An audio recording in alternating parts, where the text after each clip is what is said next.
శ్రీమాత్రే నమః. లలితామాత భక్తులందరికీ నమస్కారాలు. అందరూ బాగున్నారా? ఆ లలితామాత, ఆ జగన్మాత ఆశీస్సులు, ఆ అమ్మ చల్లని దీవెనలు మీ అందరి మీద ఉండాలని ప్రార్థిస్తూ లలితా సహస్రనామాలలో 8వ శ్లోకం మరియు దాని అర్థాన్ని ఇప్పుడు చెప్పాలనుకుంటున్నాను. ఆ శ్లోకం ఏమిటంటే, కదంబమంజరీ క్లుప్త కర్ణపూర మనోహర తాటంకయుగలీభూత తపనోడుపమండల.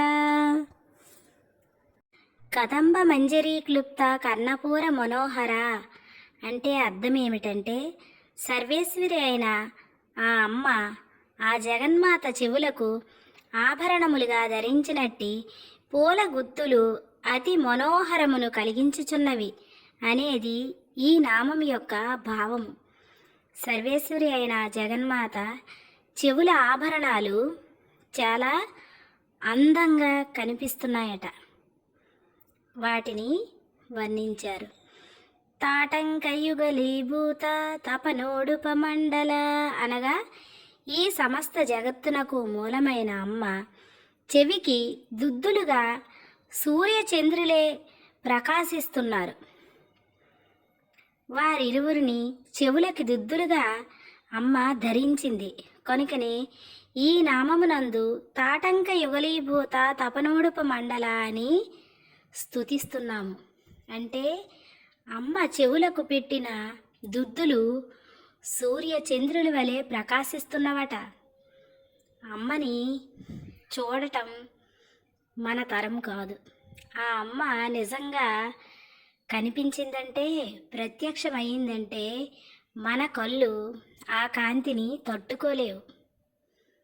ఈ జగన్మాతని ఋషులు మహాత్ములు దర్శించి చెబుతున్న విషయాలివి. మనలాంటి సామాన్యమైన మానవ మాతృలకు ఇది సాధ్యం కాదు.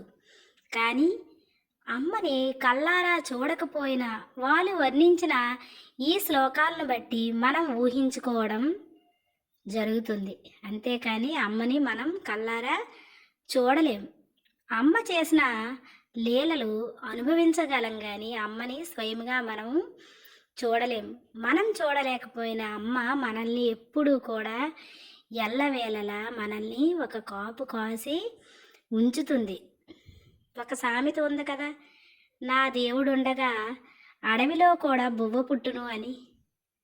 అమ్మ మన మీద కనికరం చూపించగా అమ్మ ఎంత దూరాన ఉన్నా ఆమె చల్లని దృష్టి మనల్ని స్పృశిస్తుంది, మనల్ని కాపాడుతుంది, మనల్ని ఆపదల నుండి కాపాడుతుంది. మన అవసరాలు మనం అడగకుండానే అమ్మ తీరుస్తుంది. ఇది నా నమ్మకం. అమ్మ యందు ఎవరైతే నమ్మకం ఉంచుతారో ఆమె మన జీవితాలని కీలుబొమ్మలు ఆడించే విధంగా ఆడించి ఉంచుతుంది. ఇదైతే ముమ్మాటికి సత్యం సత్యం సత్యం.